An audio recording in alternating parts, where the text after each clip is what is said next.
It's the end of the day with Ray. Hello, my friends. Well, folks, today we're going to jump on that gigantic Sharp interactive board. I want to share my thoughts on the Sharp dealer meeting held in Orlando. Sharp Next 2025. Gathered up all of their dealers. The first thing I want to say is congratulations, Sharp, for inviting all of your dealers. I mean, seriously, I heard there's an OEM, they have this meeting, and they only invite the top 25 dealers. And I'm thinking, what the hell kind of stupidity is that? So you invite the dealers that are already your top 25 to do what? Yeah, I guess just to celebrate, waste a bunch of money because you already got them as customers, and obviously they're good customers. I'm thinking about all the dealers that didn't go. They're probably thinking to themselves, what the hell? Don't you care about us? Here's what I'll tell. You know, all these dealers that think that their OEM doesn't care about them. Call up Sharp because they care about you. They invited everybody to the meeting. It was a fantastic event. Before I share my thoughts on this meeting, I got to hang up the badge. Let me put the badge in the badge collection. That gives you all an opportunity to see that my hair's falling on the back of my head, just like most of the people that were at this event. That was kind of a joke, but it's kind of true, right? I mean, the older I get, the more younger people I'm seeing at these events. I did see some younger people at the event, and I was excited about that, because I am seeing more and more younger people at these events. But you know what the younger people want? They want products that they can take into the marketplace more than just print. They're looking for partners that have a diverse product portfolio.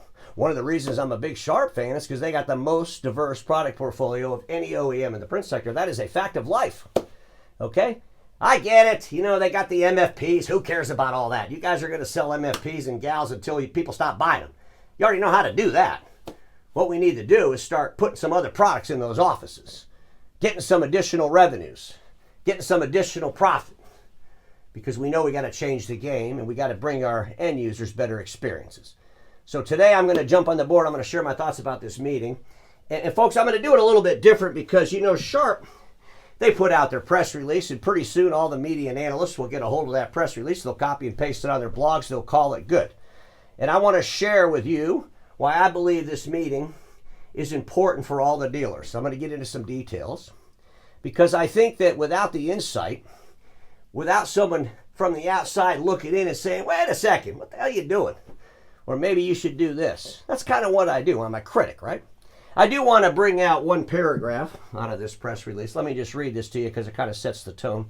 Despite significant announcements of new technology in Sharp's core print market, Sharp Next 2025 showcased a diversified vision for dealer success and the realization that such a direction is required to be truly successful in the future. Sharp emphasized the importance of expanding beyond traditional print offerings to include profitable higher growth technologies that meet modern customer demands and directions. It's all about diversification. Sharp's been screaming that message all through the year. They'd have these little road shows. They get up there and scream about diversification. Look at all of our products. Get out there and sell our products. Quite honestly, Sharp, I don't think you're being mean enough to the dealers. And I know, a lot of people say, we'd rather use a carrot than a stick, Ray. Maybe it's just me, I'm an old person. I think sometimes a stick is needed, okay? But dealers, you have a great opportunity to sell these Sharp diversified products.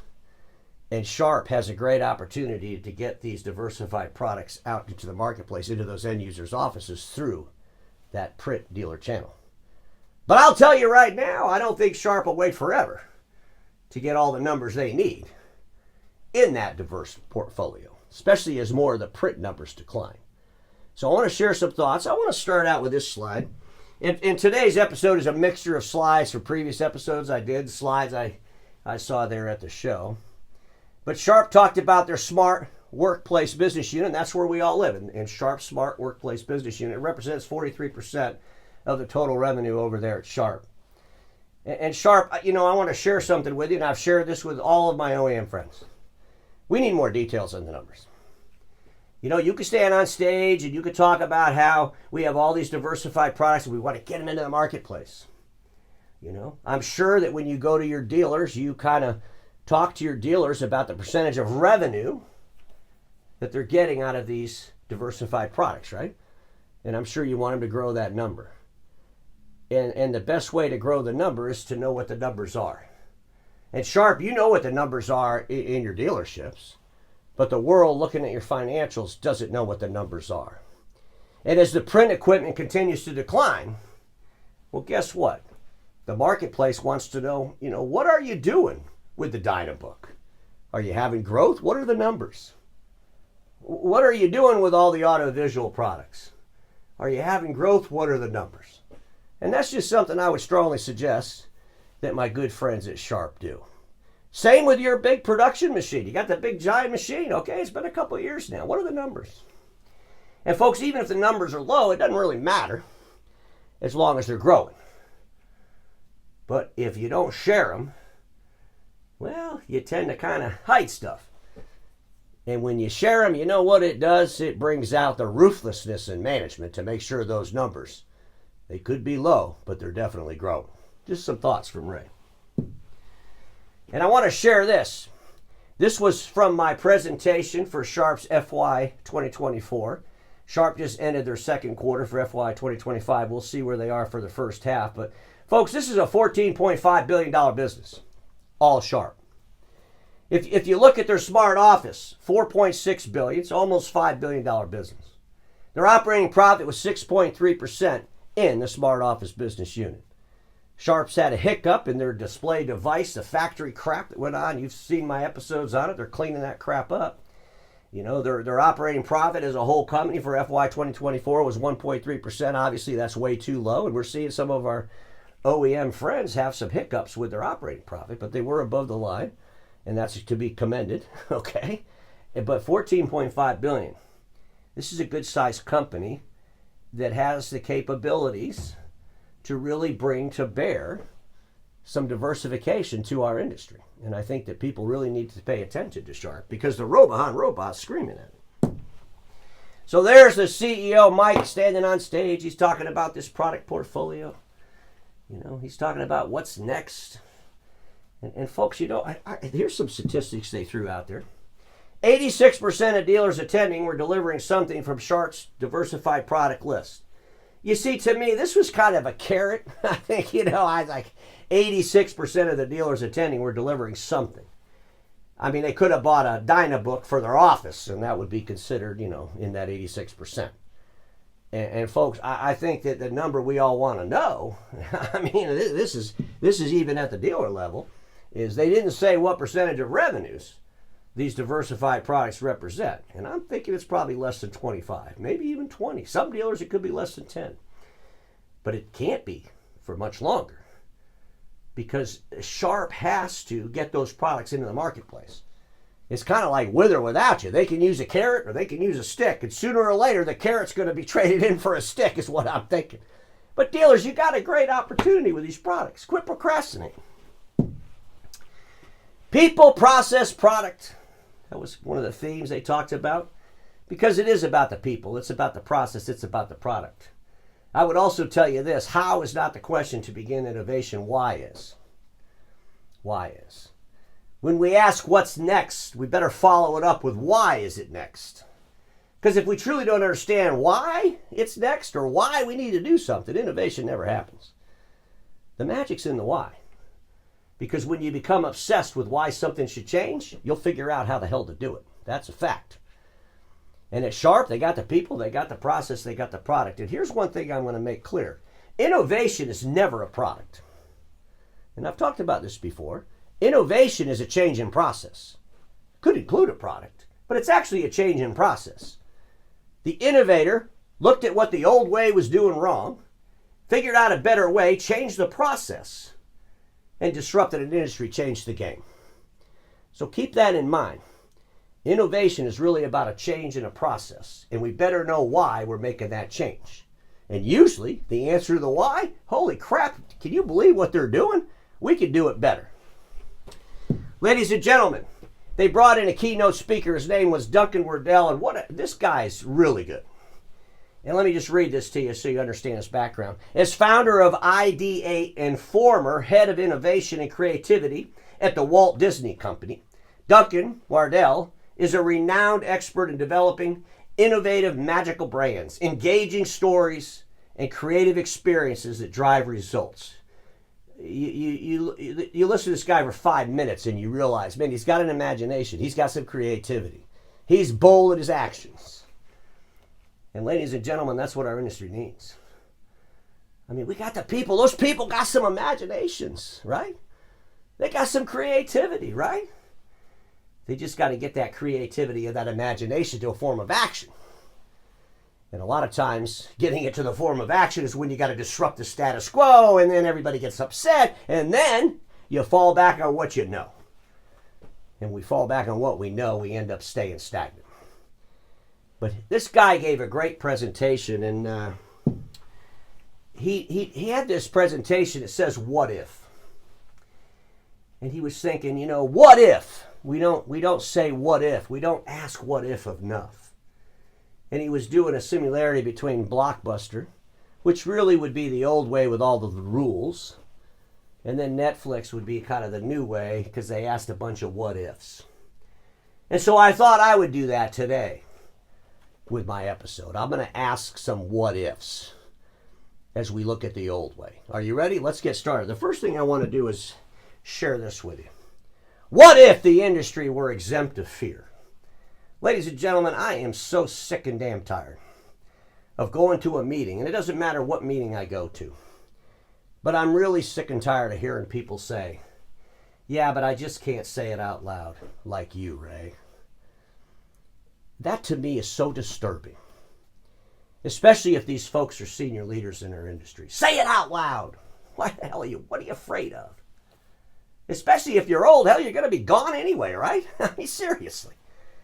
If more of the senior leaders said things out loud and they found themselves exempt from fear, how much better would our industry be? Please say it out loud. Scream it from the hilltop, will you?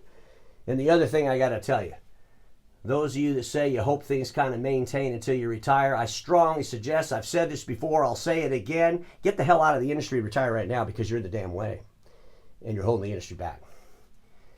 And some of my friends are going to say, holy crap, did I tell Ray that when I saw him? Well, if you did, I'm yelling at you right now, right? It's time to retire if that's how you feel.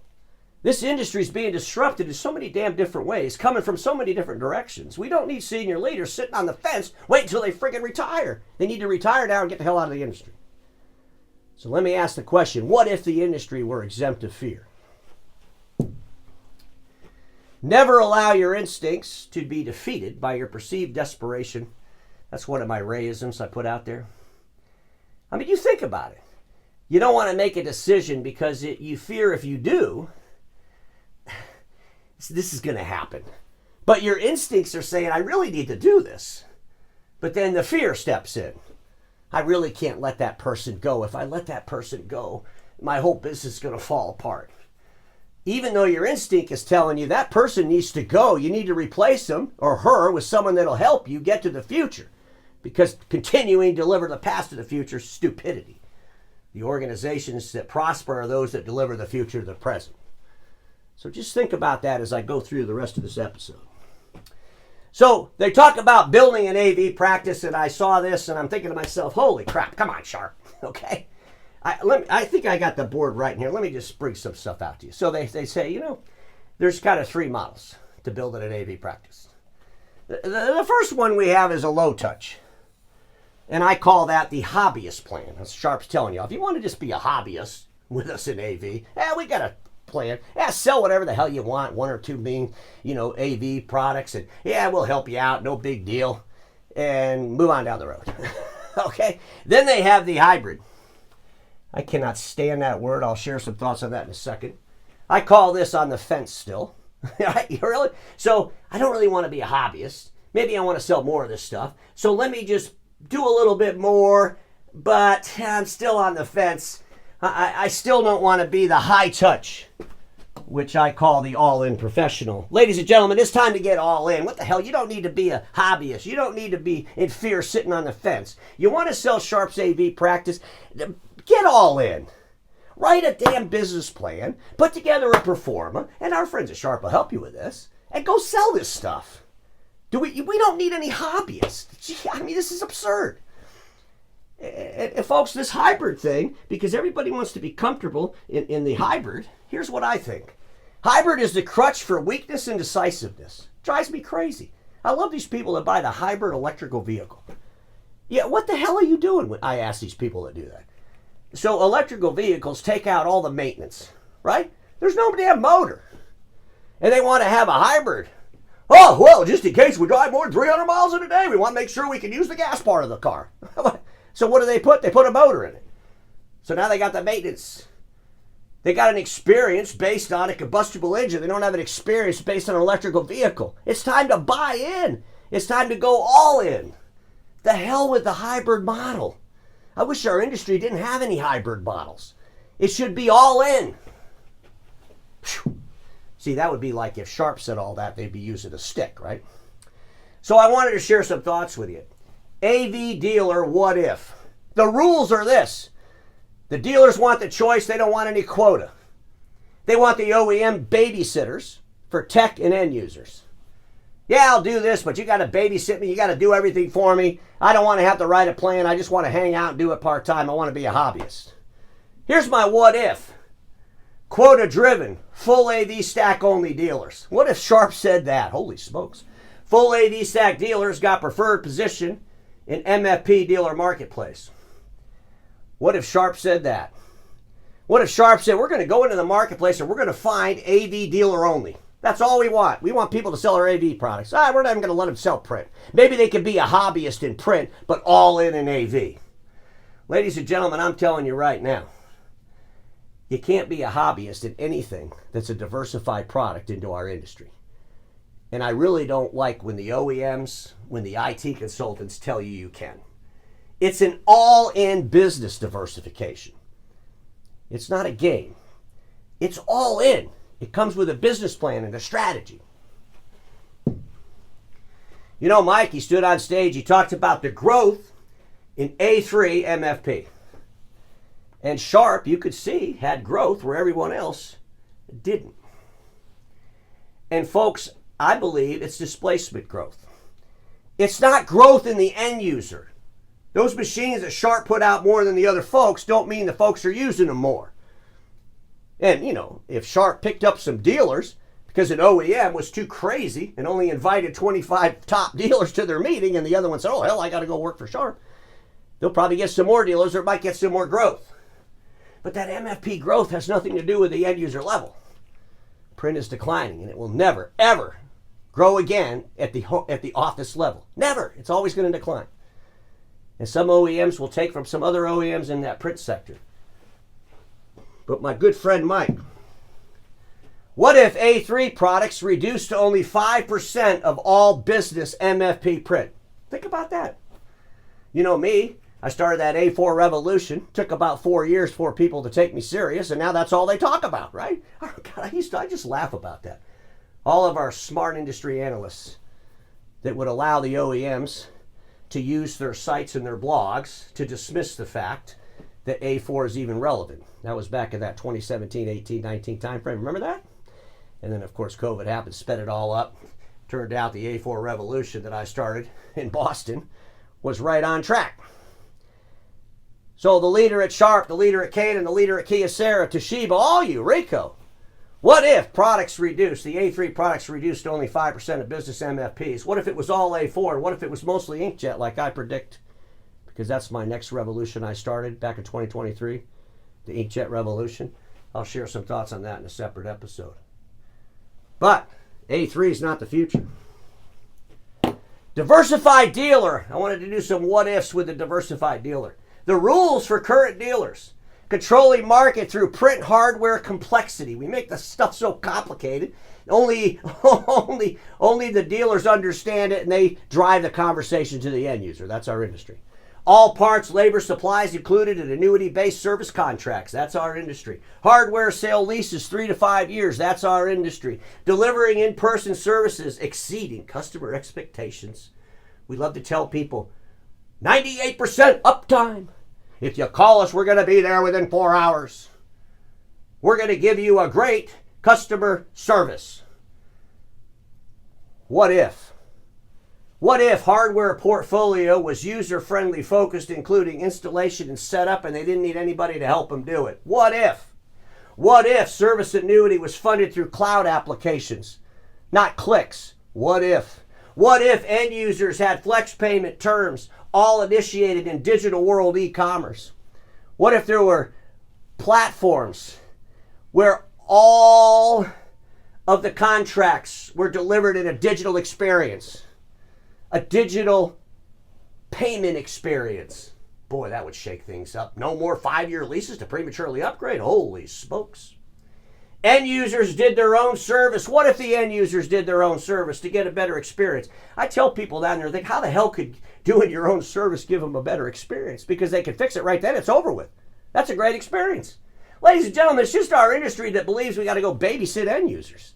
And when everything's so damn complicated, when there's 97 screws on the back of the MFP that you got to take out, I mean, when you got to rip apart a fuser unit and it takes you 4 hours, you got to put a diaper on the floor to clean. I mean, it's just, who the hell's going to do that? But when the OEMs make this equipment that breaks less, when the industry moves from laser to inkjet, when there's hardly anything to do to that MFP, hell yeah, that end user wants to do it itself because they'll have a better experience. They're up and running. They can get what they need done. They don't even have to make a phone call. Ladies and gentlemen, not having to make a phone call and not having to deal with a human in a service environment is the best experience in the world. Whether you agree with it or not, it's a reality. Let's talk about the Dynabook. I want to give Sharp some advice. You know, Sharp, at the end of the day, their branding is a little bit off.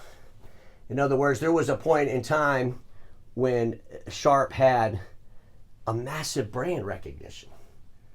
But things have changed. You know, that was when they had all the TVs and stuff. They have this Dynabook computer company. And we all heard the story 19,000 times, how it was Toshiba, then it's Dynabook, all that kind of stuff. It's freaking Sharp, okay? It's Sharp. I love the fact that you put Dynabook a Sharp company. But you know what you're missing? I put a slide together just for you, my friends over there at Dynabook. Sharp, don't forget the value of the back. Could you imagine on the back of every one of these laptops, it said Sharp, it was red and it glowed when it was on? Could you imagine?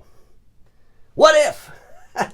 What if instead of being hung up on what name to put on that notebook, no one knows what the hell a Dynabook is. Let's be honest about it. Let's bring Sharp back into the light. Let's put a lit Sharp logo on the back of every Dynabook. And when the kids are using them, when you're using them in the airport, when you're using them on the plane, people are seeing that. Remember the apple? They put the glowing apple? My friends at Dynabook, my friends at Sharp, I want to share something about acquisitions.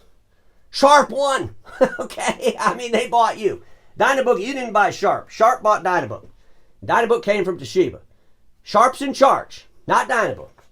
And I strongly suggest that Sharp take over that name. You could put Sharp in the back and glowing letters on the front of it. You could say Dynabook, a Sharp product. Doesn't really matter. But the emphasis needs to be on Sharp.